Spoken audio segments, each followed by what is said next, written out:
there's probably one that you take it and then automatically have to shoot down a base. All right, here we go. Howdy, everybody. Hi. How many of you have done it before? How many of you did it first time? Bless you. Okay. Here's the rule. All digital communication goes off, not vibrate. Goes off. All right, airplane mode, power button, whichever one you want to choose. If it goes off during class, there's a $25 opportunity for you to donate to KW Cares, or whoever the Market Center collects it for. There's also an additional $25 that will be paid to the person who snitches on you. So if that phone's even on vibrate, these people are waiting to make some money. All right. Now, if you're using a laptop, an iPad, anything like that to be able to take your notes, I'm all for it. Great, wonderful.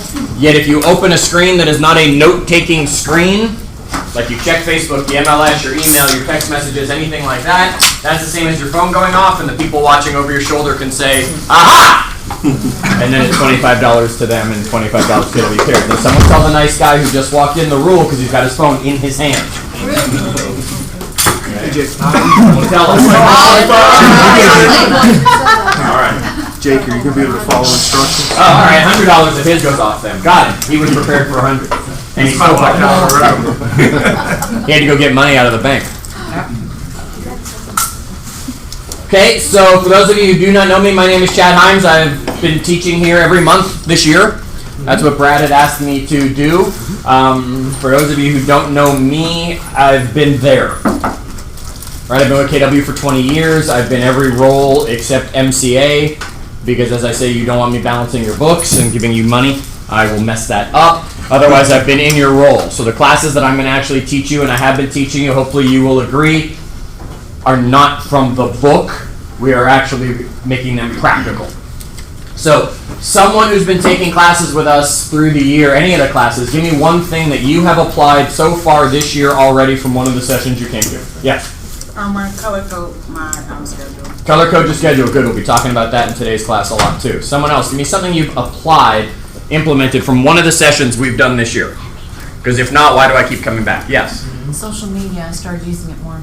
Started using social media more and purposefully. Yes, and Okay. purposefully. Yes. Good. Anyone else that's been here? I recognize enough of you to pick on you and say, what have you done differently? I like the discussion about which pronoun you put at the beginning of the question. I mean, certain ones kind of make people agitated, like, why did you do that? Yep. As opposed to, who did your hair, or something like that. Sure. That was insightful. Okay, yeah, questions matter, and there was a stack in one of the classes that went over the power of questions and the order of questions. Today I was asked to put together a class about time blocking.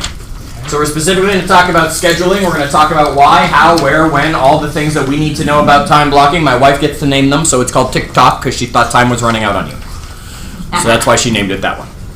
So we're going to talk about that today. I'm going to take you through some stuff today. This is the first time I've taught this class, so please, any feedback as we go, say, oh, that was really, really good, or Chad, never teach that again, or that would have made sense if you said that back here instead of all there. We might jump around a little bit as we go through it. That's the thing. I like to be able to bring you guys what you're looking for. I have good news. I have bad news. Which one do you want first? Bad. Bad, you're one of those people? All right, okay.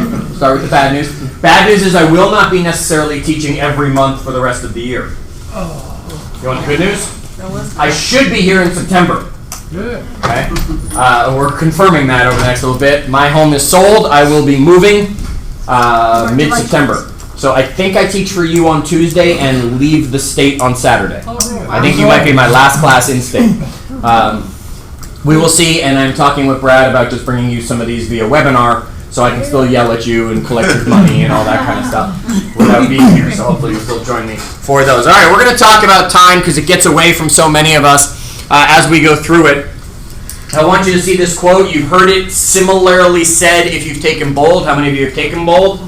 How many of you are currently taking bold? Why aren't, like, everybody's hand up? Right? Bold 2.0 is not bold 1.0. This is a completely different program, a completely different class. If you are not taking bold this time, you owe it to yourself to take it next time. It is not what bold used to be. And heck, old bold was still pretty good. It's pretty awesome, actually. I want you to understand that bold is completely different. It's not a one and done class we go to, we never attend again. You've heard this as a bold law, worded a little differently. Here's the original quote, just so you don't think that Diana made up all these amazing bold laws and all these quotes all on her own. And its work expands so as to fill the time available for its completion. What does that mean? What does that mean? We'll take as much time as we have. We take as much time as we have, okay? Efficiency. Good? You can always find something else to do. You can, can't you? Okay. When we say it's going to take an hour to do something, how long does it take to do something? An hour. Yet if we said it was going to take us a half hour to do the same thing, how long would it take us to do it? Half hour. Right, I want you to understand you could clean your house in an hour. Yet you give yourself 2 hours to do it, and it takes 2 hours to do it. Clean your house in 2 hours. I don't know. Nice. When I go home today, I can do it in 2 hours because the cleaning crew was there this morning, so it should be pretty good for me. Clearly, I'm not the one who cleans the house. Yet, what I want you to understand is we always give ourselves as much time as we think we need, and then we take that time. If we block an hour for something, we take an hour to get it done, even though we know it's a 15-minute job. The amazing thing about it is your calendar works on whatever time intervals you want it to work on. Just because the calendar defaults to hour blocks or half-hour blocks doesn't mean it has to. You can schedule as you wish. All right. Time vampires. I want you to write down 3 things that are time vampires to you. You know what I mean. If you can't figure it out, it should be pretty obvious just from the term time vampires. They suck your time, all right? Useless things that suck your time.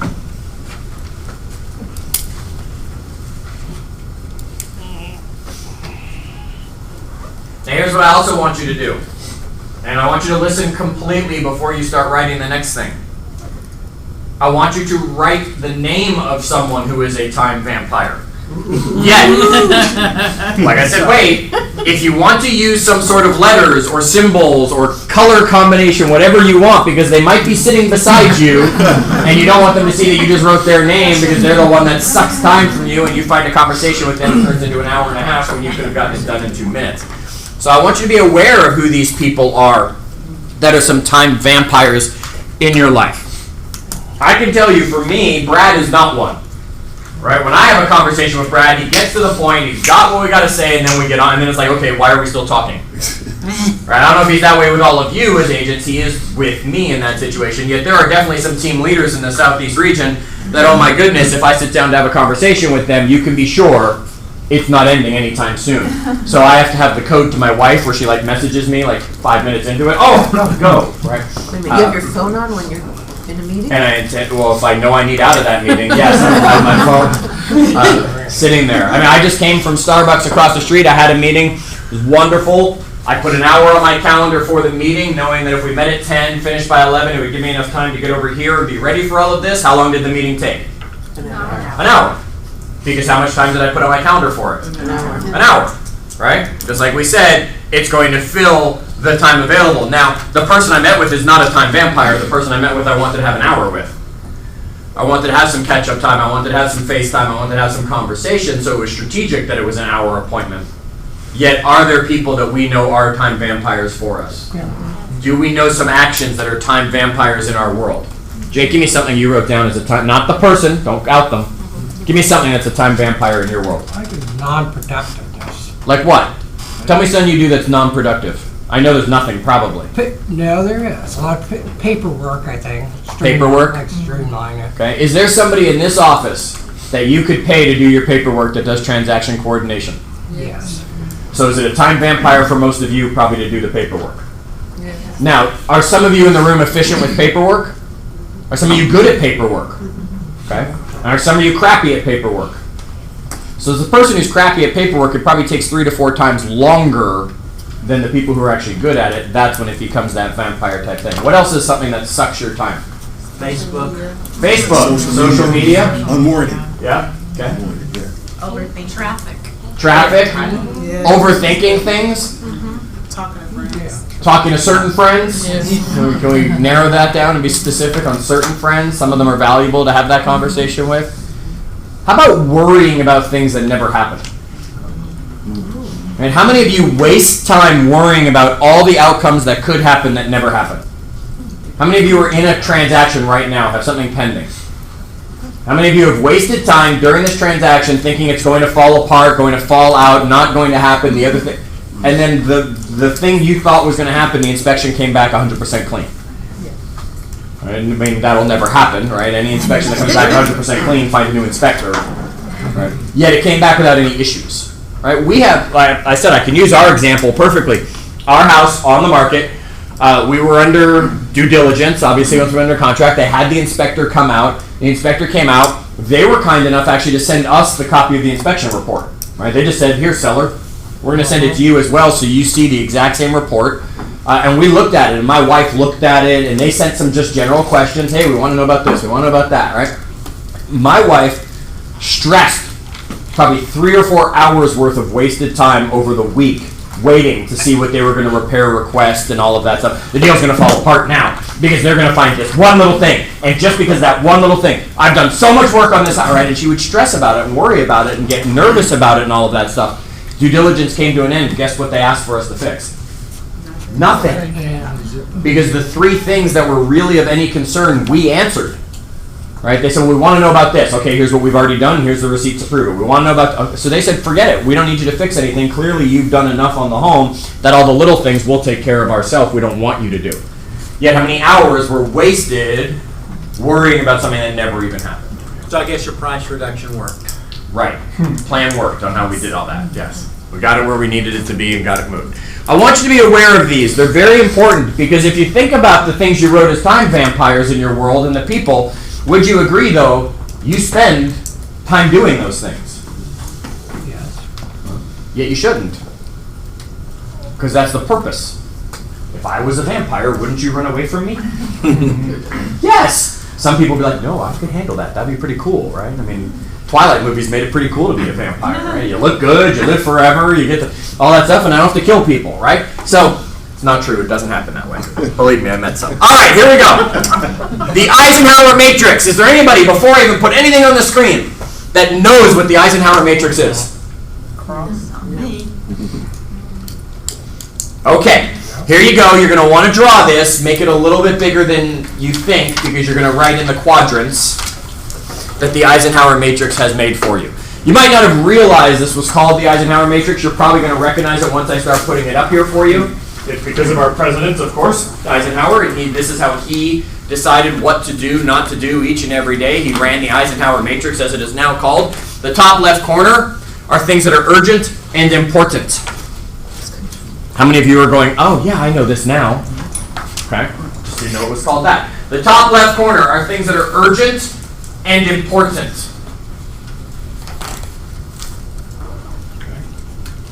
The top right quadrant are things that are important.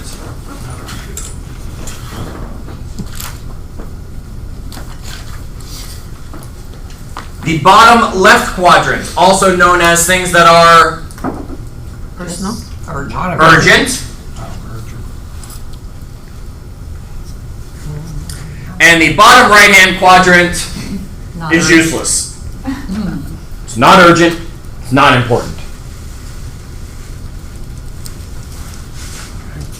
Okay? We've got urgent, important, important, urgent, and not important or urgent. What I'd like you to do is I'd like you to write 2 things that go in each quadrant in your world. Write 2 things that are urgent and important. And that can be as a real estate agent, that can be as a parent, a student, a spouse, whatever it is for you. I want you to write 2 things that are urgent and important. I want you to write 2 things that are important. I want you to write 2 things that are just urgent. And then 2 things that are not urgent or important.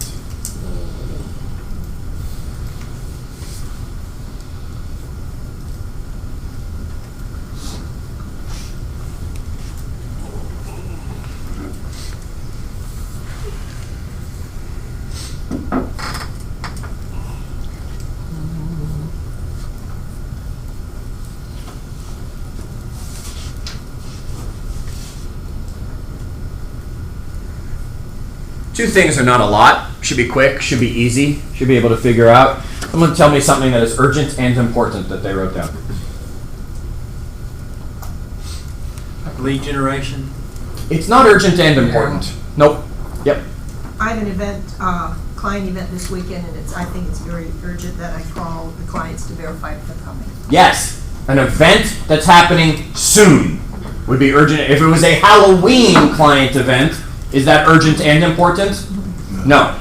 Okay, it's urgent and important. Yes. Contract deadlines. Contract deadlines. Due diligence ends in 2 days. We better make sure we get the inspection done or any repair request sent over. Absolutely. Anything else urgent and important? My daughter's school's events and schedule. Yep, things that are happening very soon at your daughter's school. How many of you have a kid in school that you pick up? Yes. Is that urgent and important? Yes. Yeah. All right. That's happening today at 2:30. I have to be there and pick them up because I'm not letting my kid be that kid. Mom, you forgot me again. Right? Okay. It's not going to happen. You only do that once. That's right. It happens one time because the fire took too long that you became that parent. All right. Let's look in the other quadrant. Let's look at important. What fit in important? Now say it. Lead generation. Lead gen. It's important, isn't it? It is actually the single most important thing you should be doing as a real estate agent. Yet, is it urgent? No. Does not have to be done right now. That contract deadline probably does need to be done right now, so it takes priority over everything. You can lead generate after class. You can lead generate tonight. You could do double lead gen tomorrow if you have to because it's important, yet it's not urgent. What else fits into important, not urgent? Appointments. Appointments, yep. Exercise? Exercise, probably. Networking events. Yes, relationship building realtors, would that be important to you in your business? Yes. Yet is it urgent? No. No. Fixing my leaky toilet. That might be urgent and important, depending how bad it's leaking. You're running a little bit. There you go. Wait till you get your water bill. We got one of those where you're like, why are we paying this much money for water? My wife was running around the house going, this one, fix it. Quick and easy. Yes. Now she got a bill this morning, actually. She was like, $80? That's considerably better. I was like, well, I just stopped flushing, honey. So, $3 flapper. that's it, right? For a $3 piece of plastic, I saved us $280 a month, basically. What goes in your urgent box? Meeting clients. Meeting clients? Okay, maybe. Whatever's on the calendar for that day. Whatever's on the calendar for that day? Probably not. It's probably urgent, important, or important. Following up. Following up? Maybe. Bold. Bold? No. Not at all. That would be important or urgent, important, depending when it is. What about a closing? That's probably urgent, important, or just important, depending if it's like in an hour or so. An emergency, like if you got into an ER, hurt. Yeah. Well, that might be urgent and important if I'm going to the ER for it. Can you agree that that text message that's coming in right now might feel urgent, yet it's not important that you answer it right now? Oh, yeah. Would you agree that the email that's coming through at this moment might be urgent because the client needs an answer, yet it's not important because you can wait an hour or two to get to it? Okay? Urgent are those things that we feel we need to respond to, yet we really don't. How many of you have posted on Facebook today? Okay? Urgent is responding to the people who are commenting. You don't really have to. You can do that later. Yet it feels like it because Facebook goes, bing, something happened. You're like, ooh. Right? Or your phone goes, that's why I make you put them even not in vibrate mode when we're here. Because then you're like, ooh, what is that? It's just urgency pulling at you. And then not urgent or important Traffic. becomes all those other things, other emails that you don't even need to deal with, right? Like the one that I got from the Spartan race that wanted to send me a coupon. It's not urgent, it's not important, it's just spam. And it's spam I've asked for, and maybe one day it becomes important because there's a race coming up, or it becomes urgent because the race is this weekend and I haven't booked a ticket. You know, right now it's not urgent or important that they keep sending me that stuff. Okay. Here's another way to understand the Eisenhower matrix that might help you with figuring out each quadrant. This is the do first quadrant. Top left is do first. You're going to the ER, you do that first. That takes precedent over everything, all right? You got a closing in an hour, that's not urgent, that you do first. Okay? So if urgent important is due first, what's important? Do soon. Needs to be done, yet that other stuff has to get out of the way and done first. Okay, so if we've got do first, do soon, what do we think the urgent stuff is? Do now? No, it's delegate to someone else to do if possible. Stuff that falls in urgent and makes you feel like it's urgent probably could be done by somebody else. And if we got do first, do soon, delegate, what's the last one? Skip. Do nothing. Yeah, don't do. All right, every time you do something in that bottom right-hand quadrant, you've just wasted your time. It wasn't urgent or important, and you decided to do it. It would seem to me that the quandary is between urgent and important. Yes. As to what I should trust to someone else and what I should actually take on myself. Okay, it's you use an interesting word in there. Does anybody catch the word he used, which makes it the challenge? Trust. Trust. You don't need to answer 99% of your emails, yet you don't trust someone else to give them access to your email. What if you had someone you trusted that much? Would you ignore every email knowing that they'll give you the 3 that actually mattered? You see, Ben Kinney is one of those agents we talk about a lot around Keller Williams, and I had the pleasure of watching him do it when we hired his first executive assistant. Her name is Erin, and one of the biggest changes that happened for him was the day he said, "Here's my email access." And she read every email he got, and she deleted the ones that were useless. She responded to the ones that she could, and at the end of the day, she said, "Here are the 4 emails for you." Now, he then went and set up a private email where he said, "Look, friend, if you're messaging me something about such and such, you use this email address because no one's going to see that. That's my private. Yet my work email, she could answer 99% of the things that came through or remove them because they weren't urgent. They weren't important or urgent important for me. And if they were, she came and got me or saved them for later." Okay, it's trust is the word. What can you trust someone else to do? Can you trust whoever it is around here that's got a contract to close company? Do they usually do a very good job of getting it done? Then let them do it. Felix is your 210 guy? Is that right? Okay. Felix is awesome, yes? Yeah. We love Felix. If you don't know Felix yet, make sure you meet Felix. Will he get the home warranty ordered and taken care of? Yes. Can you trust he will get it done? Then it's not important to you. You can delegate it to him. I would have to say, I'm in commercial, and Oh, that's completely different. Get out. no, but what we find a lot is we trust people and they don't get it done. Yes. And that turns out to be a big problem at the closing table. Yes. And what does that tell us? We hired the wrong person or delegated to the wrong person. It's not them, it's us. I mean, we have to take the Reagan trust but verify. Yes, exactly. And there's nothing wrong with that by saying, look, I'm giving you this to do. By the end of the day, though, you need to tell me it's done. I'm trusting you to do it, yet I need verification it was done. Yes. Okay. Urgent are those things that are yanking at you. Important are those things that you usually avoid. You see, and I guess here's what I should do for this now. I should go change this for the next time I teach this. You should stay above the line. Instead, you stay left of the line most of the time. Because how many of you will skip lead generating to do stuff that you just feel needs to get checked off on the box because it feels urgent to do? What time was team That meeting? was worth the price of admission. Right. What time was team meeting today? 10. 10. So how many of you, just be honest with me, I don't care.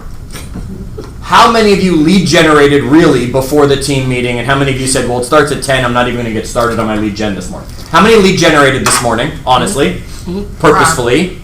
And how many of you did not? How many of you will just admit, no, I didn't do any lead generation this morning because of the team meeting, okay? Now, you haven't since then, okay? Was the team meeting important? I mean, yes, probably.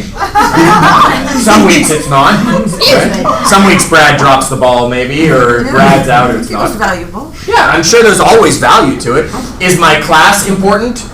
Some of you have decided yes, it's important. Okay. Now, what else is still up there though that you haven't done today? Lead gen. Yeah, what are you going to do when you leave this class probably? No, you're not. You're going to open your laptop and you're going to answer all the emails that came in since 10 o'clock this morning that you haven't looked at because you've been at team meeting or you've been in this class, and you're going to answer those text messages. Then you're going to pop on Facebook just to see what's going on for a few minutes, and you're going to end up there for 20 minutes. Then you're going to go talk to someone about what happened. Then all of a sudden you're going to look up, it's 2 o'clock. Now where do you have to go? Lunch. Get my kid. Right, I gotta get out of here and I gotta be ready to go get my kid. And now what's gonna happen when you go to sleep tonight? What's the thing you didn't do? The lead generation, which made important. You can. The question is, will you? Most of you will live left of the line. The successful ones live above the line. And that's what Eisenhower used to do. He would make this chart. He would do the top left first. He would then focus on things on the top right, and he never let himself act upon the things below the line. They weren't his problem to do. There was someone else.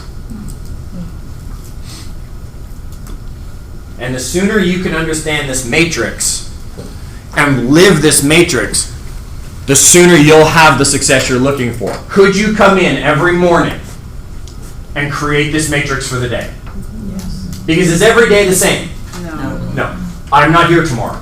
So that would change your day. You might have a closing on Friday. That would change your day. Your kid might have been sick this morning and didn't go to school. That might change your day. You might have an out-of-state buyer that's coming in. Where would they go? If you had an out-of-state buyer here tomorrow, which quadrant do they go in? Urgent. Yeah, urgent and important. It's more important to be with them right now because they're only here for 2 days than go find a new lead. I got to do that one first and then move through it. Does this make sense? Mm-hmm. Yes. So looking at that, and I'm just going to put it, that is your work day matrix. And the reason I'm saying is so you exercise. It's important. Mm-hmm. But to me it is very important. To some of you it's not. Not judgment, just a statement, right? To some of you, you don't know what the inside of a gym, you don't have to leave on that one. You don't know what the inside of a, you're going to get another bagel, right? Some of you don't know what the inside of a gym looks like. You haven't been in one in a while. To me, it's important, yes. so, right, okay. This is my whole That would life. be important. That would be your whole life. Okay. This so, isn't work, this is life. So the stuff you delegate, like your emails. Yes? Like cleaning my house? Well, that's a don't do. It's not a don't do because we know what our house would all look like. It's a delegate because someone else can come clean it. Right. Right? It's not I'm never going to clean my house. Right. And what will happen is, let's just use that example. Cleaning house could end up in cleaning house could end up starting here, right? Comment. Now all of a sudden your house starts to get really, really, really messy, so it moves over here and you're like, okay, I've got to call someone maybe to do it. Then all of a sudden, what's going to happen? You're going to see cockroaches and rats running around your house, and it just moved right up here, didn't it? Okay? These things can move as you go through this if you're not careful. That's what's going to happen. They're going to move on that list, and something might become urgent and important because you've left it sit too long. So, looking at a one-person Real estate team or someone who doesn't have someone daily. Yep. So emails have to be answered. Okay? So, but you're delegating it. You don't have to delegate it. You just could delegate it. Or it could go into the important field. Some of it will end up into the important field. Okay? And at some point it will move its way because it's not being done in the urgent up where it needs to get done. And I will show you, I answer my own emails. Right? You email, right? It's not somebody who's secretly being me and sending off emails. I've done it before, yet it's not. And I'll show you on my calendar how I get that stuff done so that I do the top of the line stuff first before I bother going below the line for stuff that does then need to get done. Right? Urgent feels like that email came through, I should answer it. Right? The best thing that I ever did was I turned off notifications on my phone. Yep. Right? Not only does it not vibrate at me, there's not even a number that says, you know, you got 100 unread emails that I can look down and now all of a sudden it's 150 and I'm like, ah, crap. Because all that does is what? Gives you anxiety, gives you stress, and now it becomes a time vampire for you because you're watching it happen. Me, I don't even look at my email until my calendar says open your email. Now, text message, yeah, you'll get me. Now, right now, you're not. Right? Yeah, my wife knows where I'm teaching, so believe me, she's the only one that something's urgent enough in my life that if something were wrong, she'd call the front desk. They'd come in here and they'd be like, Chad, right? Because it's otherwise turned off. We're taking a long time on this quadrant because I want you to understand it. This will change everything. Chad, it seems to me that the sign of a good agent is to know when to take something that's below the line, particularly in the delegate, and bring it above the line in order to meet a deadline. Yes. And I'll cite you a quick example. We had a closing 2 weeks ago, very complicated. It required input from a specialty consultant. Okay. And the consultant could not finish his report until the HUD statement was completed. And this was a buy from a bank. And you don't extend on a buy from a bank. Right. We're sitting there at 1 o'clock in the afternoon. We've got to close by the end of the day, and the consultant's report is not finished yet. And they said they've called a courier for 2:30. Here in Marietta, we're in Buckhead at the closing table. So I said, I can get there and back before 2:30. So I get in the car, I go to the consultant's office in Marietta, 30 minutes out. They take 15 more minutes to finish the report, which they scan and send electronically. Sure. They know the numbers, but they got to have a signed original for the closing. Okay. And I get back in there at 2:20.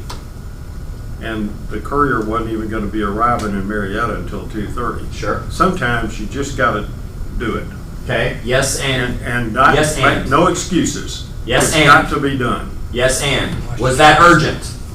Yes. It started out urgent. That was urgent and important. That was a top quadrant thing. That was a deadline thing. Now, if 3 days before that, the report had not been done yet, is that urgent and important? No. Now it's just the urgent stuff that I'm worrying myself on that I'm wasting. It got to a point, it moved up, yeah, now you've got to get in the car and go do it. Now you have to say, that's not urgent anymore. That's urgent and important, so that becomes my priority. I stop, drop, and roll and do it. Okay? And we closed at 3:30. Good. Awesome. Right? Urgent and important. What'll happen is what you'll find is we want to be above the line. Here's the thing. How many of you do not have an assistant? Put your hand down. How many of you do not have an assistant? Put your hand down. Who is your assistant? You. No. You are delegating some of these things to you. Yet here's the thing. You have to control the hours that the assistant works. That's a good. Does that make sense? You are your assistant. Do assistant work at the right time, though. Because to you, it's just urgent. To the assistant, yes, it might be urgent and important. Because you'd fire them if they didn't do it. Just want you to understand that as we keep going now. All right, here we go. Multitasking. How many of you can do it well? How many of you know better than to have answered that question? Terry says no. Come here. Yes, you're a volunteer. Stacy, why don't you be our other volunteer? Okay, come on up to the front. I am going to open a stopwatch. So it's the only reason I have my phone in my hand. I'm going to open a stopwatch. Hang on. Stacy, I'm going to give you a task. And the task I'm going to ask you to do is I'm going to ask you to recite the alphabet. Do you know the alphabet? Okay. Do you know how many letters are in the alphabet? 26. Okay, I'd like you to also count from 1 to 26. So I'd like you to recite the alphabet as fast as you can. Then I would like you to count from 1 to 26 as fast as you can. Do you understand what I'm asking you to do? Sequentially though? Do the alphabet, then do the numbers. You ready? 3, 2, 1, go. A, B, C, D, E, F, G, X, Y. Oh, gosh. Start over. A, B, C, D, E, F, G, H, I, J, K, L, N, O, P, Q, R, X, T, U, V, W, X, Y, Z. 1, 2, 3, 4, 5, 6, 7, 8, 9, 10, 11, 12, 13, 14, 15, 16, 17, 18, 19, 20, 21, 22, 23, 24, 25, 26. Good. 15.43 seconds. Wow. Okay. Not bad. With a mess With up. a mistake, right? All right, multitasker. I want you to do both at the same time. So what you're going to do is you're going to go A1, B2, C3, D4, E5, etc., all the way through to 26. You ready? You know what I'm asking of you? As fast as you can, out loud. 3, 2, 1, go. A1, B2, C3, D4, E5, F6. This is hard. How about 1, 2, 3, 4, 5, 6? Stop. That is the exact same amount of time it took Stacy to do the whole thing. Wow. Okay, give them both a hand. Thank you. Now, the amount of time Stacy made a mistake, fixed her mistake, and completed the task, you got to a point where basically I'd already given you all the way through E5, and then finally got frustrated and gave up on it altogether and wanted to go do it a different way. She was multitasking. She was doing two things at once. Stacy was not. Stacy did the alphabet. Stacy then did the numbers. Which one was more efficient? By a lot. All right? And you didn't even get halfway through in the amount of time Stacy was done. And what do you do all day long, real estate agents, and claim you're really good at? Multitasking. No, I have the magnet on my fridge that someone sent me that says multitasking is just a way to screw up more than one thing at a time. Okay. The term to know is switch tasking. Okay? Because you can't do two things at a time. Now, can you walk and talk at the same time? Yes, because you do not need to really focus on walking. Yet, have you ever walked and talked into a pole?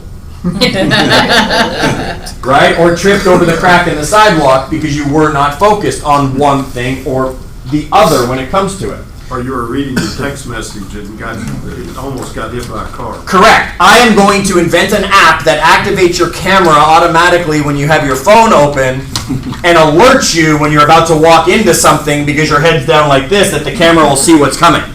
Right? And it's like, stop! Right? You'll be like, what? All right? And you'll find out there's a pole or a person or something about to hit you. What we do is we truly need to focus on one task at a time. How many of you have ever written an email to a client that you had to think about? Okay. Halfway through writing that email to the client, someone interrupts you at your desk. You answer them, you go back to the email. What do you have to do? You have to start over, reread it, and make sure you like it. And then do you edit it and change it anyway and then keep going, right? That's what happens when we allow interruptions to happen. When you're doing something, do something. Multitasking is a lie. You don't believe me? Go get your copy of The One Thing, read it. All the facts are there for you.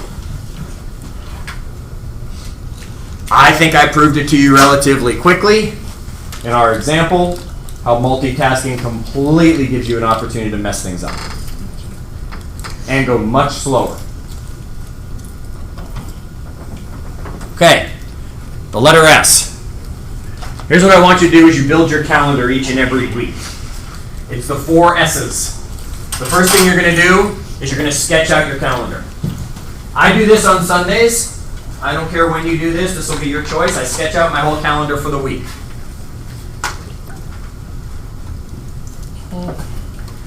Okay, after I sketch it, I truly schedule it. What are the things that I need to do this week? Where are the places I need to be? Now I'm going to actually schedule it onto my calendar.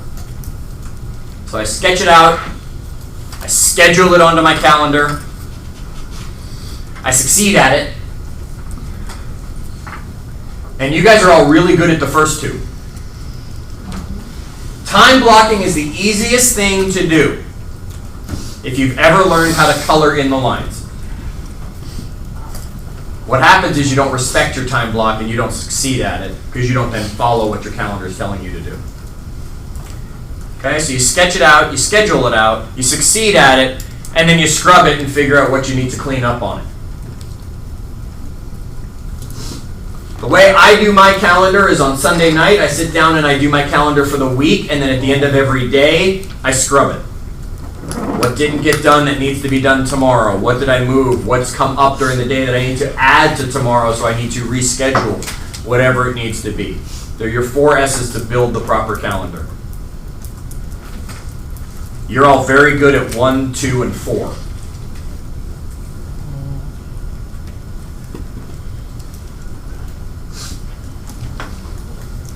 All right, I'm going to give you 5 tips for building a calendar. If you've been in a class with me before, you've heard some of these. We've definitely talked about it before. The first thing that should go on your calendar in order of priority is what? Vacation. Bedtime. You are correct when you're building your annual calendar. Yes, you should put your vacation on your annual calendar. When you are building your daily/weekly calendar, you should already know whether I'm on vacation or not. You should set a bedtime. Now, most of you are thinking that's the most ridiculous thing you've ever heard. Did you have one when you were a kid? Yes. Uh-huh. Do your kids have one? Yes. So you're hypocrites. Because your kids have one, yet you don't have one because you're a what? Adult. I'm an adult. I can do what I want. And you waste time staying awake watching crap on Bravo. Speaking from experience? Close to experience. Can we say she's laying beside me? Okay. Close to experience. Okay. You've got to have a bedtime. How many of you have ever heard of the 7 Habits of Highly Effective People? Okay, I've gone over them in the class with you before. One of the ones that everybody always remembers is start with the end in mind. What does that mean? Go to bed. No, what does that mean? Work your way backwards. Work your way backwards. You have to know where you're going to be able to get there. I have said it. I'm moving across the country. I got to know where I'm going, or otherwise I'm just going to randomly be driving for a while and hope I end up somewhere near where I'm going. Okay? You've got to start with the end in mind. Now, doesn't every day have an ending? And what do we call that ending? Bedtime. And most of you just have it happen whenever it shows up. I'm tired. And you stop. Sometimes you don't even plan to stop. You're sitting there watching something and it's not very good, and next thing you know, you look at your watch and you're like, I've been here 2 hours, I'm asleep, right? I should go to bed finally. No, a bedtime needs to be the first thing that goes on your calendar so you know when you need to work up until, because that's how everything's going to end. I'm going to warn you, if that vibrates in class, it's a $50 fine. Just want you to know, because you came in. All right. I'm assuming she's taking your notes on that. She is. Chad, is that I'm okay with that. Is that a Care Bear? Yeah, of course that's a Care Bear. I love the Of course that's a Care Bear. That was the. It's Good Night Care Bear, I think, is what his name is. It's been 30-something years. Yeah, it's been a long time. You can be sure as soon as I went to find images, the Care Bears popped up. Yeah, you've got to work backwards and you've got to know when the day's coming to an end. Okay? Second thing, you got to set a wake-up time. Now, how do you figure out your wake-up time? This is not a trick question. Depends on what's in my calendar. Depends what time you go to bed. Yes! The bedtime triggers everything. How many hours of sleep do you need to get? 8. How many hours do you need? 8. How many do you need? 6.5. 6.5. How many do you need? 8. 6. 6. Okay, no judgment on anybody. I don't care whether you're one of those people that function better on 5 hours of sleep, and 8 is like, that's too many. Sundays, I get up an hour later than normal, and my wife's like, why are you getting out of bed? I've got like 3 more hours of sleep. And I'm like, no, that will actually hurt me through the day if I just lay here for no good reason and attempt to sleep and oversleep. Your body doesn't catch up. You understand that, right? When you lost sleep yesterday, you can't sleep an extra hour today and think that your body, oh, I'm good again. No, it doesn't work that way. If you know that you're an 8-hour sleeper and you go to bed at 10 p.m., what time should your wake-up time be? 6. Okay. Now, for you 6 hours, you could stay up till midnight if you want and still wake up at 6, or you're going to go to bed at 10 a.m., and when are you going to wake up? 4. This is very easy once you know step 1. Okay. Step 3. What do you think it is? When to start work? Well, we did. We got up. No, you won't. Woke up. Said a wake Go to up. work. Wake up is different than get up. Number 3 are uncontrollable priorities. Oh, okay. Number 3 are uncontrollable priorities. Was being in class today a priority to some of you? No. Yes. Okay? Was being in class a priority to some of you? Yes. Did you get to decide when class was going to start? No. That's an uncontrollable priority. Was team meeting important to you? Yes. Did you get to decide what time team meeting was going to happen? No. Okay. When you have a doctor's appointment, do you get to decide when your doctor's appointment is? Sometimes. Not one. Depending how far in advance you've called to be able to set it up. Yet, ladies, let me ask you this. If you really needed the hair appointment and you called your hair person and they said, I'm available today at 4, You'd make it happen. you'd be there at 4, right? That's an uncontrollable priority. That's got to go on your calendar, right? That hair. I know, absolutely. I have that bedtime. same issue. I just want you to understand, too many times we forget to put these things on our calendar first. How many of you have a kid in school? Do your kids do music or band or sports or acting, or is there mommy breakfast days or daddy donut days, right? You can't control when those happen. They've got to go on your calendar when you're creating it at the beginning of the week. Now, that's area number 3. So we've set a bedtime. We've set a wake-up time. We've put uncontrollable priorities on our calendar. Number 4, we finally get to put our priority. Now, I believe there's 4 areas of life. There's your love, there's your self-improvement, there's your fitness, and there's your economic. Okay, they spell life, if you notice. Okay? Love meaning your relationships, improvement meaning growing yourself as a person, fitness being your health, and economic being your business. I want you to write down one priority from each of those 4 areas of life for you. What is your priority for your relationship? What is your priority for your growth, your improvement as a person? What is your priority for your health? And what is your priority for your business? Now, can we all agree, since we're all in real estate, that the priority for our business is all the exact same? What is it? That should not have been one that you did not all know the answer to. What is the priority in our business area? Legion. Okay, why do 4 of you actually know it? It's the right answer, everybody. What is it? Legion. Okay, that's your priority every day in your business. What's your priority in your love, your relationship area for somebody? My husband. What about it? Your husband's a wonderful person. What about him? Making time to spend with him. Do you have a set time with him that you guys always spend together? In the evening. Okay, so that's a priority to you. Yep. What time? 6. You're rolling your eyes and you're making it up as you answer. Now, what time did you think it started? It's 6 when he gets home. 6 when he gets home, until 10 when you go to bed. Yep. How many clients do you answer between 6 and 10 o'clock? Well, I'm a new agent, so I'm just starting all of this. So none yet. None yet? Yeah. How many do you intend to answer between 6 and 10 o'clock? I think my time with him. What's the answer? None. If she says her husband is her priority from 6 till 10, what should she be doing from 6 till 10? Being with her husband. You might reevaluate that and say, honey, you get me from 8 till 10. 6 o'clock when you come home, I might still be working. 7 to 9. Right? Or 7 to 9, you're going to come home, I'm going to give you an hour, and then I'm going to go back to work, and whatever it's going to be. Yes, absolutely. I want you to understand this, everybody. You make these up. Yet if you tell me it's a priority, that means it comes above all other. Okay, what's a priority that came up in improvement for somebody?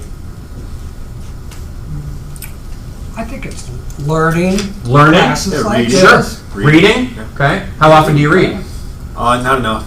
Okay. How often should you read? Every day. Every day? For how long? Forever. And ever and ever. No. I literally mean every day. How long should you read each day? 30 minutes. Okay. Does it matter to me No. what his answer is? No. I'm just being a coach here and saying, don't tell me you're going to read every day. Tell me you're going to read for 30 minutes. Or tell me you're going to read 20 pages worth every day.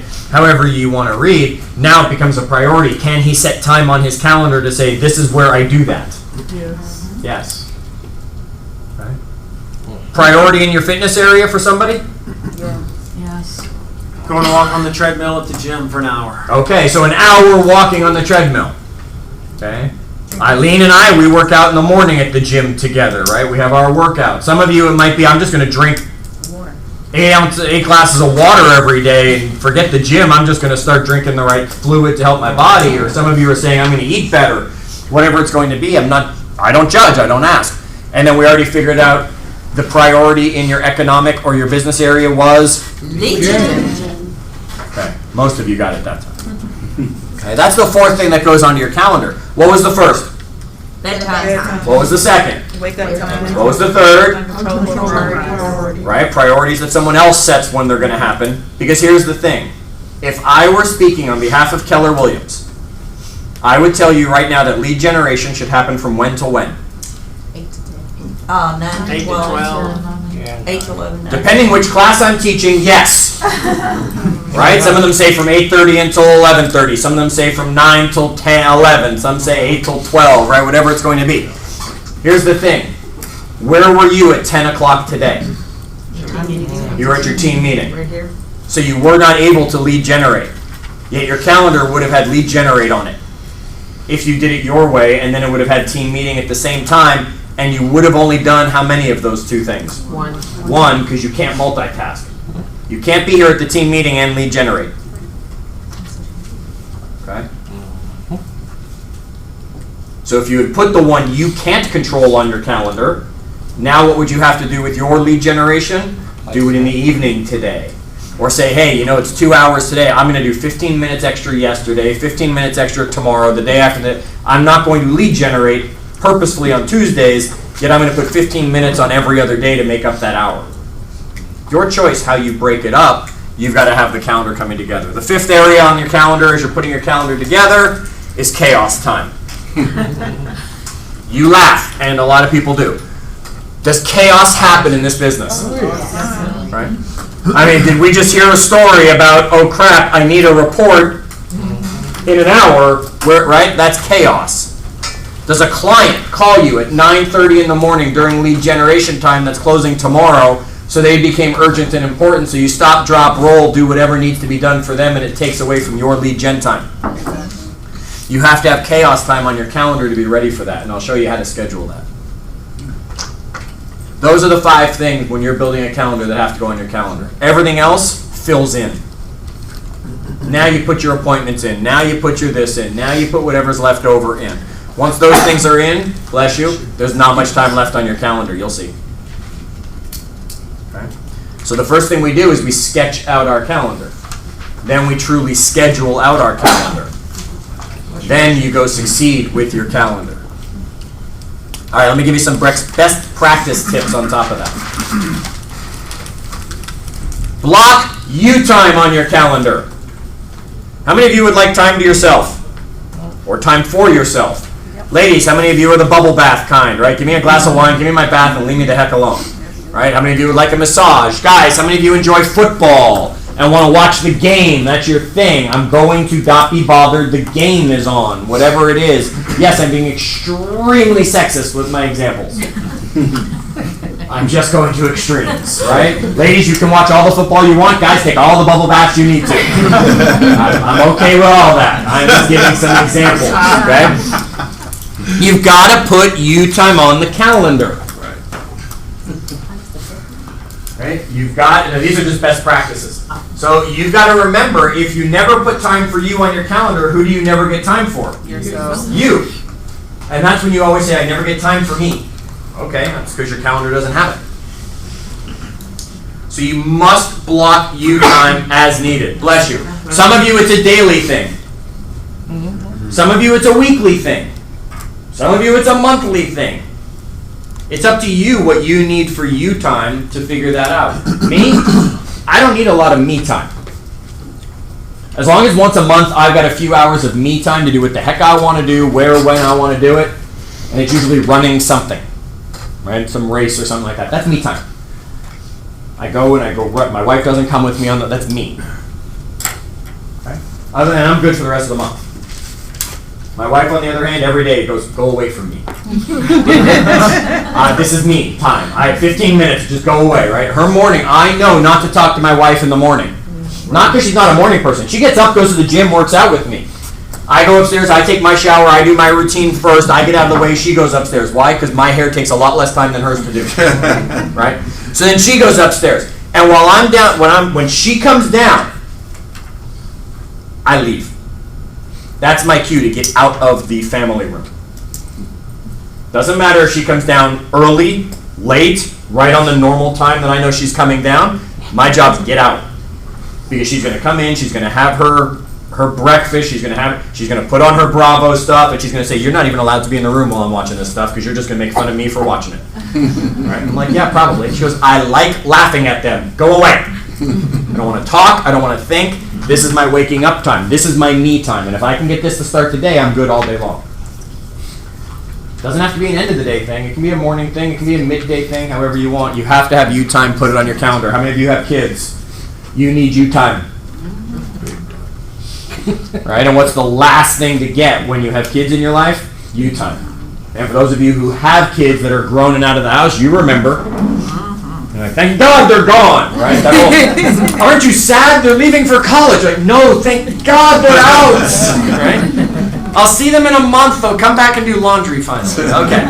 The next thing, you need to set Do Not Disturb on your phone. It has it. Use it. Now, I can't speak for Android. I can only speak for smartphones like Apple. I know that it's on Android. There's some Do Not Disturb function. Yet I know how it works on the Apple phone because that's the one I use. I tell it what time to turn on. I tell it what time to turn off Do Not Disturb mode. And the only people who can call me during Do Not Disturb mode are my favorites. Now, you can also select an option that if the same number calls you 3 times in a row or back-to-back in a row, it will ring through. So then that way, like, if your kid's somewhere and they're calling from someone else's number, if they call you twice, it'll ring through because that'll obviously say, hey, this might be important and urgent. Okay, I'm very selective who's on my favorites. It's a very short list of people. My mother, my daughter, my wife, my ex-wife, in case it's about my daughter. And then 2 business relations. Those are the only people that are on my Do Not Disturb or my favorites list that can call through. My phone will not light up with a text message when it's in Do Not Disturb mode. It will not beep with anything when it's in Do Not Disturb mode. You need to set Do Not Disturb on your phone.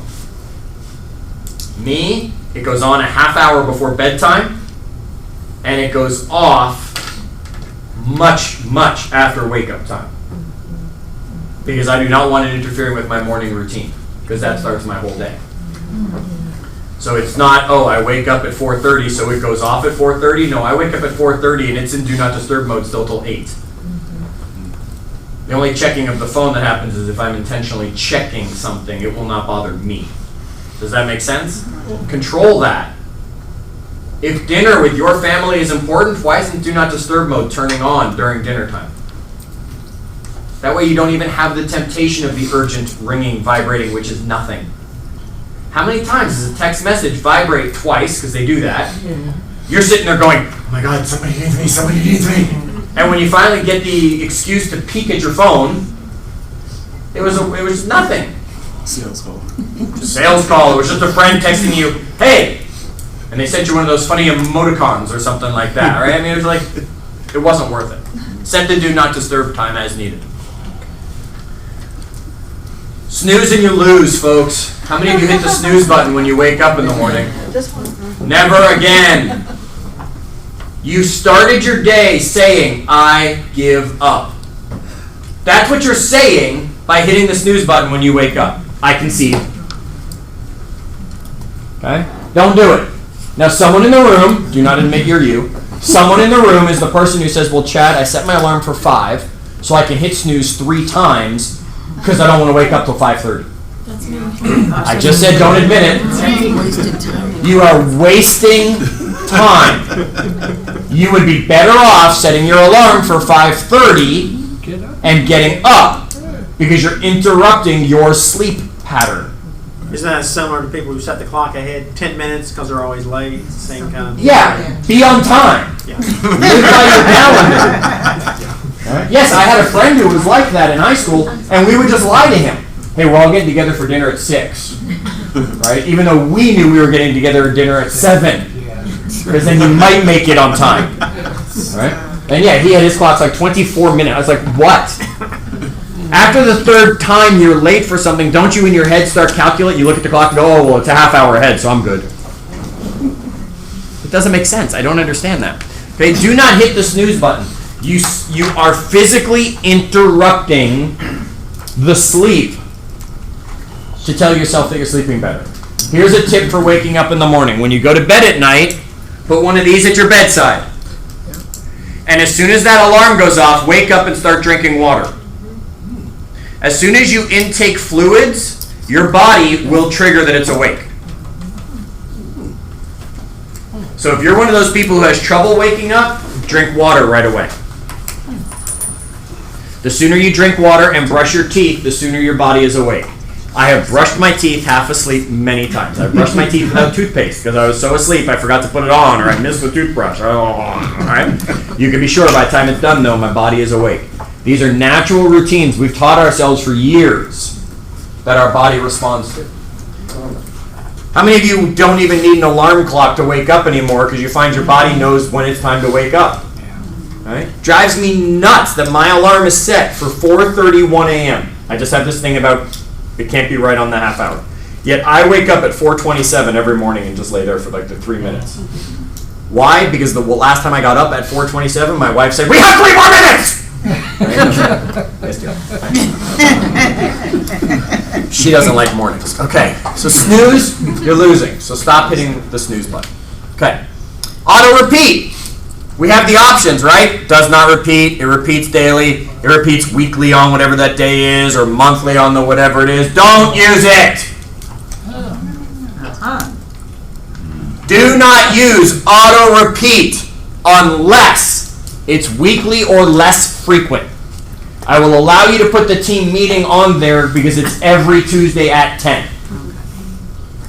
Do not put lead generate on there because what time would it have shown up today, Jake? 8 to 10 or whatever. And what did you not do because you had something else, right? Okay. You didn't put it on your calendar. The computer put it on your calendar. Yeah. If you use a paper calendar like Gary Keller likes to use, Yeah. stop drawing arrows across it. That's auto repeat on your calendar. Lead gen, arrow. Right? I'm going to do this all day, every day at this time. Right? No, you're not. You can't put auto repeat on things that are less than a weekly call or action. Your team meeting, yeah, put it on there so that when a client is on the phone with you and you're looking ahead at next week, sure, it's already blocked off and you can say, well, I'm not available Tuesday at 10. You don't put anything else on there that's not a priority that you're not controlling. And it's got to be at least weekly or less frequent. Like a birthday, you can put those on there. Yes, that's only once a year. Okay. Don't put your daily activities on auto repeat thinking you're doing yourself any good. You're ignoring them. Go to gym. Put that on every day, auto repeat. Click. Yeah, you go to the gym once. On Sunday night, it takes no time to go to gym, go to gym, go to gym, go to gym, go to gym, and putting it on each day. All right? Color code. You must color code your calendar. I don't care what color. I've been in too many different programs that tell you, well, green is dollar producing activities. Red is things that are really, really important. Blah, blah, blah. I don't care what colors you use. I will show you my calendar. By the time we're done here, I'm going to show you a day of my calendar. My favorite color is purple. So the most important thing on my calendar is what color? Purple. My wife has the most beautiful blue eyes to me. So time with my wife is what color? Blue. I worked out at Orange Theory for years. So what color is working out? I'm not having to worry that someone says, well, Chad, it's got to be green or red or yellow. No, pick your colors. There's one color you're not allowed to use. What color is it? Black. No, you can use black all you want. White. White. Because if you've used white, that means you've left it open and done nothing on your calendar. And white space on your calendar gets filled with white noise of life. When you leave a block of time that you say, well, that'll be some me time, or this'll happen, or I'll get that done. It doesn't. What gets done during that hour? Nothing. You end up talking to somebody. You end up doing something useless. You end up doing something unproductive. You do one of those time-sucking vampire things. Because your calendar had nothing for you to do because you left it open with a white block. No white on the calendar. Otherwise, color code away. And make your own color code system. You must have counterbalance on your calendar. What do I mean by that? As much as you have business, you need to have life. Yeah. And you're not allowed to replace one with the other. How many of you like to have dinner with your family? Yeah. Okay. How many of you have ever had a client that needs to go see houses at dinner time? So now what you've just done is you've replaced personal time with business time. Agreed? Yeah. Okay. Now that means you need to take some business time on your calendar and replace it with personal time.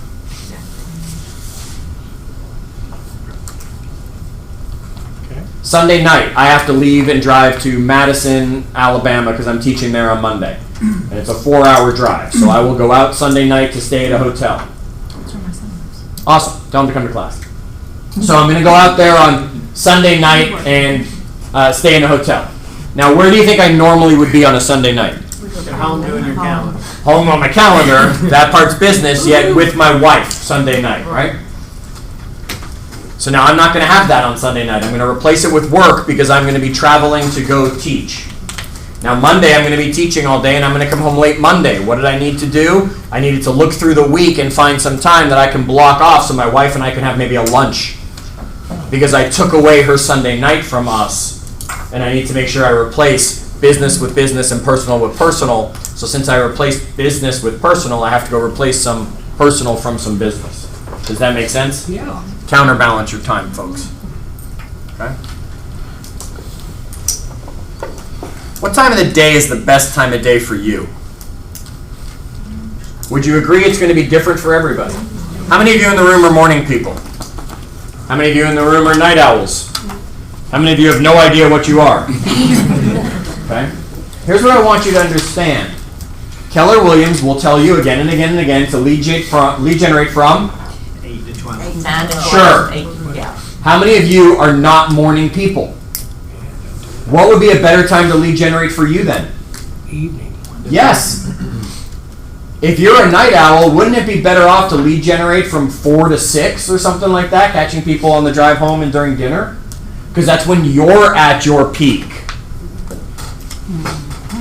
You see, my wife wakes up at the exact same time I do every morning. My wife goes to the gym with me at the exact same time I do every morning. Yet my wife is not a morning person. A morning person is someone who gets up, hits the ground, and they are at full energy. That's a morning person. You don't have to be a morning person to do mornings. My wife gets up, she's not at full energy. When she's not in town, I get up and I'm at the gym within like 12 minutes of waking up. When my wife's here, it's a 45-minute process because I have to take into account her. Yet at other times of the day, my wife starts to come alive with her energy when I'm starting to say, like last night when we were packing the kitchen, and I'm like, honey, it's time to sit down. She's like, no, let's keep going. Her energy is coming alive. My energy is starting to dip. So here, for example, it's supposed to be the next slide. Let's see. I'll go back to that. Don't worry. Okay. Here are 3 of what's called chronotypes. This is the owl. So the owl, you can see in the morning, they're sleepy. The daytime, they're kind of getting there. In the afternoon, early evening, they're getting better. And then late night, rock on, folks, right? That's the owl. They come alive at night. Then you've got the opposite. The opposite's the lark. Well, the lark, first thing in the morning, is up, going, hitting the ground running. After that, the day starts to slowly, as you can see, fade, fade, fade. And by 9 o'clock, they're laying on the floor crying they need a nap. Then you get the dove, who's right in between it. The The dove does short spurts. Look, they're in the morning, they're fast asleep, then they're awake during the day, then they need an evening nap, then they're up again at nighttime. How many of you would say you're the owl, just from this example? How many of you would think you're the owl? How many of you think you're the lark? How many of you think you're the dove? Right? You work in spurts like that. Yeah. I'm awake and now. I wake and now. I'm awake and now. Right? What I'm going to do is at the end of class is I'm going to send out tomorrow, as I always do, I'll send you a follow-up email. And in there I will send you a link to go take your chronotype test. Okay? So that you'll be able to find out. Now, it's not these 3 answers. These are from a different test. So I'm just saying the animals will be different. It won't be a different result. It'll just all of a sudden you might be a lion or a bear instead of these, and you'll be like, wait, I wanted to be the owl. And you'll find out that the lion is the same as an owl, basically, and you come alive later in the day. So I will send you a link to take that quiz if you want it. This, don't take a picture. I will put this in the email I send you tomorrow as well, so you have the screenshot of it. This is a standard day for me. That's a standard day for me. I wake up at 4:30. And until 5:30, I'm doing my morning routine. I build it around my wife, so I know I need the hour. I wake up, I do things like my gratefuls, I do things like getting dressed for the gym, I make the bed. There's certain things that I have that's my routine. I would tell you, until you've done it so many times it's habit, you don't get to use the word routine. To you, that should be shower, breakfast, right? Things like that, because you'll be surprised how long it takes you to shower. I challenge you to write down how long you think it takes to shower, and then go time yourself on a shower. You think you take 5 minutes to shower. My wife is off by 30 minutes every time. She says, I'm going to just go take a quick shower, get my hair done, and then we'll go out. And I'll say, all right, I'll see you in an hour and a half. She'll be like, I'll be down in an hour. I can put a movie on that's 90 minutes, and it will be done before she comes down. And she'll come down and be like, I watch it. She goes, you fast forwarded, I know you did. Right? All right, so I then work out, 5:30 to 7. What's included in there? Because it's not an hour and a half of working out. What's included in there? Travel time to get to the gym and from the gym in my situation. My morning routine is from 7 till 8. That's breakfast and shower, taking care of the dog, things like that at that time. You'll notice what I have on here at 8 o'clock for only a short spurt. I have admin stuff. That's the stuff that would be where on the quadrant? It would be delegate stuff, probably, that I have not given someone to do. I haven't hired somebody. There isn't enough of it, or whatever it is. I'm my assistant. I'm doing paperwork at that time. I'm doing the admin stuff. Why am I doing it at 8 o'clock in the morning? Out of the way. Getting it out of the way, and it's not appropriate to start calling people yet. Right, I think so. Okay? At 8:30 till 10:30, I have my priority. That'll change, and that was for me to not have to give you every detail of what I'm doing, right? Yet that'll be my priority. That'll be when I sit down and build this class. Right? Friday from 8:30 till 10:30, I was sitting there grabbing material for this class, pulling it in. I had notes over weeks and years of doing this, but actually saying, ooh, class is coming. I was working on the class. Today was a priority was a meeting with somebody that I had this morning as I went on. Okay, 10:30, I have a half hour to do follow-up. Would you agree? Stuff comes up during your priority. Okay. Do I need to stop, drop, and roll, though, for it? No. So that's my follow-up when priority is over. Now I'll answer the emails that came through, or I'll return the phone calls of people who reached out to me. Okay, at 11 o'clock, I have a coaching call. At 11:30, I have a coaching call. They have names on them on my calendar. It's just for you. What's on my calendar at 12? What's on my calendar at 12? Lunch. Oh my goodness, I scheduled eating. Yeah. That's why I don't eat at a drive-through window at 2 o'clock in the afternoon and call it lunch, folks. Put it on your calendar. Now, how many of you here are government employees? Right. So can you control how long your lunch break is? Probably so. I don't care if you decide you want an hour lunch break or you want a 15-minute lunch break. Work will expand into the time you allot for it. If you give yourself an hour for lunch, how long is it going to take you to have lunch? An hour. If you give yourself 15 minutes to have lunch, how long is it going to take you to have lunch? 15 minutes. Yet here's the thing. How do most of you have lunch? in the car, sitting on the computer, doing MLS stuff, and just stop. Recharge your batteries. You deserve it. Doesn't have to be an hour because as you grew up, you heard an hour lunch break was the job. Okay. Is that your me time? Lunch? No, usually it's with my wife, actually. Not always, though, so that's why it's not in her blue color, which is family time down there, which doesn't look that blue on the screen, but it is. Okay. After lunch, I do back some more admin time. From 1 to 2 o'clock, I'll have an appointment. Usually I have an appointment to meet with maybe a candidate, someone who I'm attempting to do a speaking gig for, or someone I'm looking at as a coaching client that I'm having a follow-up to see if they're an appropriate client for me and if they want to do it with me. What's on my calendar at 2 for those who can see it up close? Chaos. Now, does chaos always happen at 2 o'clock? No. Yeah, here's the thing. I've blocked a half hour for chaos. So if chaos happened at 9 and I interrupted my priority because chaos happened, what would I be doing at 2 o'clock? Chaos. Yes. Stacy. Stacy. What would I be doing at 2 o'clock? I'd be doing whatever stole my chaos that morning. If it came at 11 and I needed to have, if something came up at 11, I'd be reaching out to my coaching client and saying, I'm not available. An emergency came up, blah, blah, blah, whatever it is. Can we talk at 2 today?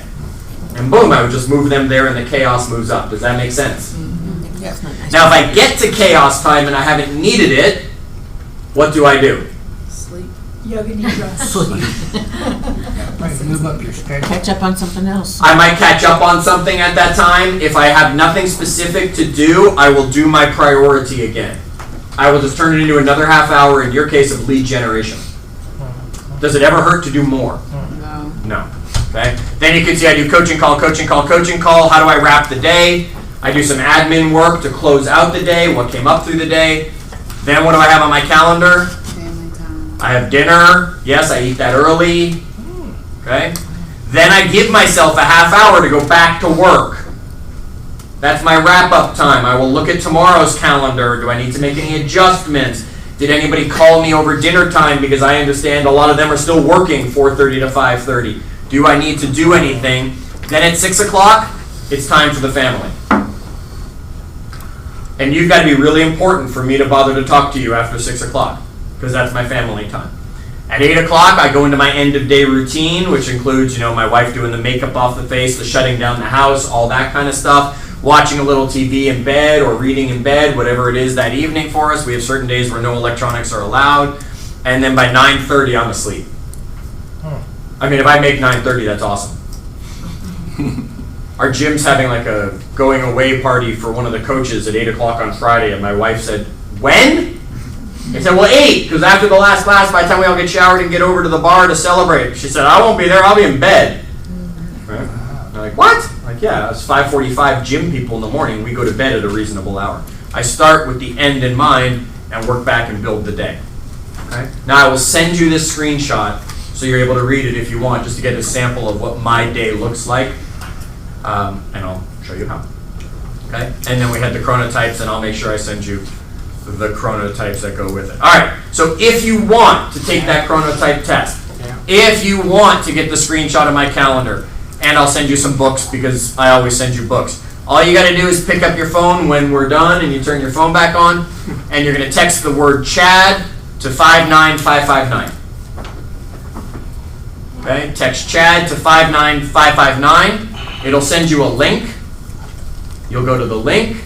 You'll put in your name and your email before the day is over today, and tomorrow you will get an email from me with follow-up information. Okay?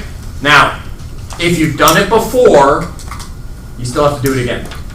Because I don't go back and say, oh, these people have done it before, they're already in there. I'm only going to send it to the people who do it today. Okay? All right. Questions? Yes? Like you're moving to, say, California or Seattle. Uh-huh. You got an adjustment period.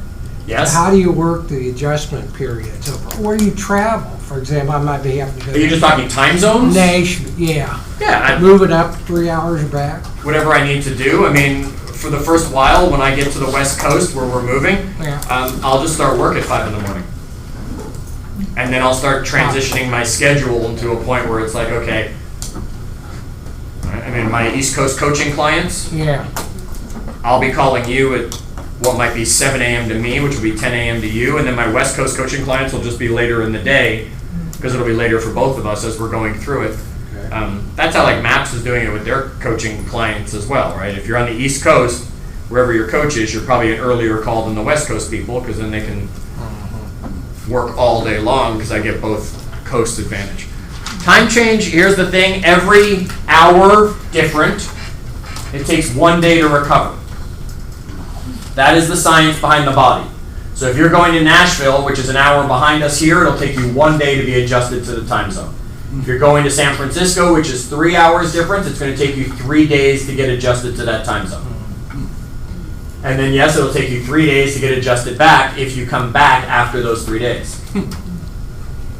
That's why many times when you go away for short spurts, don't change a dang thing.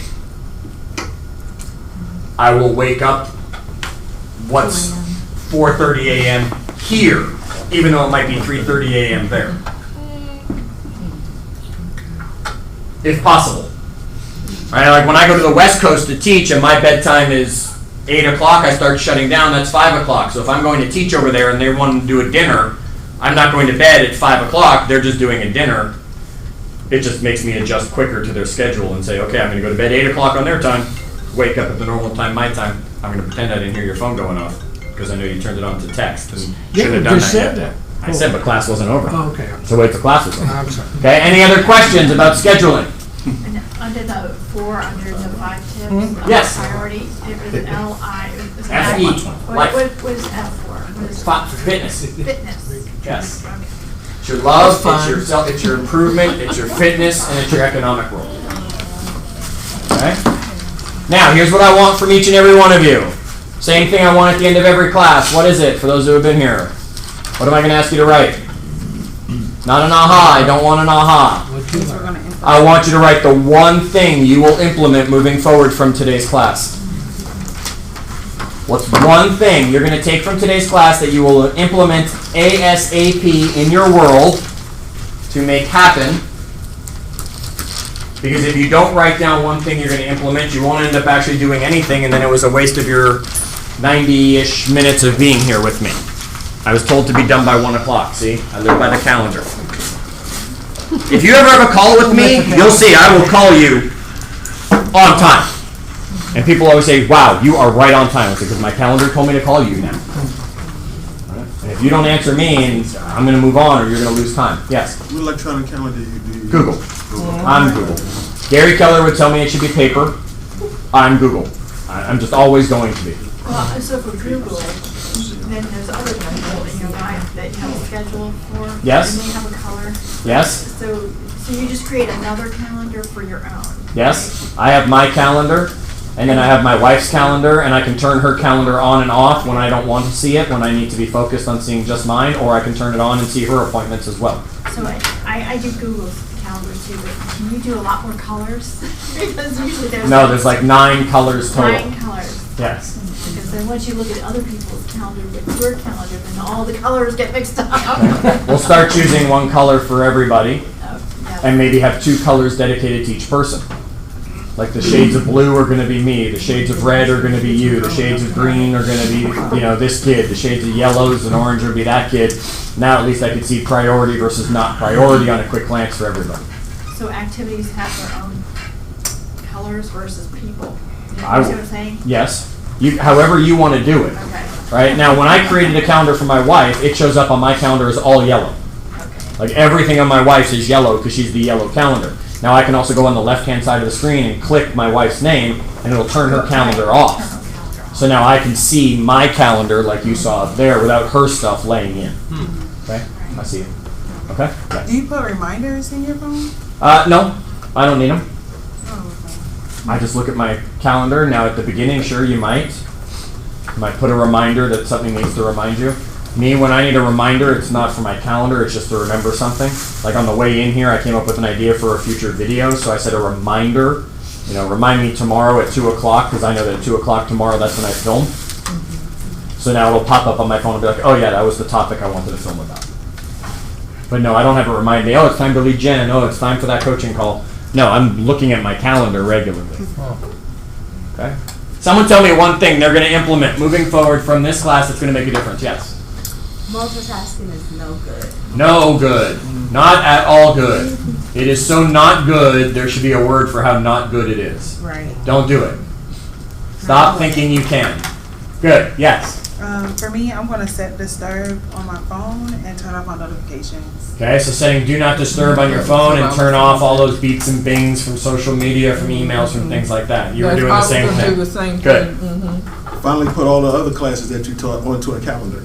There you go, right? Put my classes on the calendar so that you show up for them and remember them as they show up. Good. Anything else? Give me 2 more and then we'll call it quits. 2 more things you're going to implement from today. Yes. Bedtime. You're going to set a bedtime. How many of you will set a bedtime moving forward? Okay. Now I want you to be more specific. Don't just tell me you're going to set a bedtime. Set a specific bedtime. 11 p.m. Right? There's no judgment of my world. I don't care when you choose. It's your life. You know your life way better than I do. I will tell you. At 7:55, when Alex Trebek says it's time for Final Jeopardy, and the category today is movies, and then you hear, bing, right? You hear that sound? My dog jumps and runs for the door to go outside because she knows it's bedtime.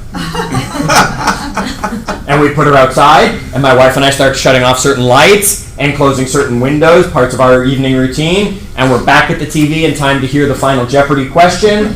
We hear it, we answer it, we get it wrong, we lose, someone on TV wins a lot of money, we all say awesome, my wife grabs the dog, heads upstairs, I have another 5 minutes of stuff I do downstairs, blah, blah, blah, blah, blah, blah, blah. Boom, and then we go. The routine's in place. It all starts with knowing our bedtime. Right. One more thing you're going to implement that you got from today's class to let me know it was worth it. Sketch out your calendar. Be more specific about it. Okay, sketch it out, have a general idea, then schedule it. Right? Don't just say I need to do these things. Say I'm going to do it from 2 till 2:30, 2 to 3, however long it takes you. Remember the lesson. The more time you give it, the more time it takes. Now, we know we can't put a buyer in 30 minutes, and that means they're magically going to only take 30 minutes. Yet if we put 4 hours for the buyer, how long is the buyer going to take? 4 hours. If we put 3 hours, we can get them done in 3 probably. We just have to be realistic about how much time we're giving, knowing that situation. Make sense? Yeah. Stacy, give us one thing you got from today's class, even though you missed this little bit at the ending, that you're going to implement. I'm gonna do the phone, the do not disturb. Good. Do not disturb. Excellent. Okay. Snoozing. Yeah, that's a good one. Chad, for your begin with the end in mind. Yes. When I tell folks, whenever somebody says, I want to invest in real estate, Yep. begin with the end in mind. Absolutely. Why do you want to invest in real estate, and what are you going to do with that investment 5 years from now? Yep. If they don't have a reason, I say, go back and figure out another strategy. Absolutely. Because that's when investments fail. Yes. When people don't come in with an idea of what's the end game. Yep. What's your exit strategy? You're absolutely right. We all have to know the end in mind. Now, would we consider December 31st as an end? It's the end of what? Of the calendar year. So should you know how many families you want to help between now and then? Yes. And then if you actually know what that is, do you know all year what you have to be doing? Yes. Yes. It's the same thing with your day. Your day is just a shortened version of it. Now, I would tell you, you should never set your goals based on December 31st. You should set your goals based on your Keller Williams anniversary. Right? You know when you uncap, or should uncap because you've earned capping. And to me, it was October 1st was when my cap reset every year. So my year was October 1st through September 30th. There's no reason to go to a fiscal year when you're busy and slow, and that one of your year and kind of tails off. Correct. And to me, it worked around, okay, my year starts over, and I have in my case, it was a $18,000 fee to Keller Williams. You guys are 15 plus 3 here, right? So it was the $18,000 fee to Keller Williams. It always came right at the start of my year. So I knew as I was working towards my goal, not like so many of you who halfway through your year, all of a sudden this cap thing gets in the way, and if you capped or didn't cap, and then you mess yourself up and all that kind of stuff. So there's nothing that says you have to do it January through December, even though the business planning clinic is taught in October. Why are they doing it then? Because so many people will say, hey, I'm going to start over come January. The least favorite holiday, I've said this in one of the other classes, my least favorite holiday of the year is New Year's Eve. I think it is a stupid, stupid day that we celebrate the beginning of a year. There is no difference December 31st to January 1st than there is from April 30th to May 1st. The only difference is we change the number at the year and we charge you more to buy the new calendar. Can't you just start over whenever you want? Keep that in mind as you're building your calendar. There's no reason to say I'm going to wait till next year to implement this. You can start this tomorrow. All right, if you want me to send you the info tomorrow, just make sure before the day's over, you've texted Chad to 55959 and filled in the little link that it sends you. I'll send that to you tomorrow, and there you go, gang. Thanks for spending the time with me today.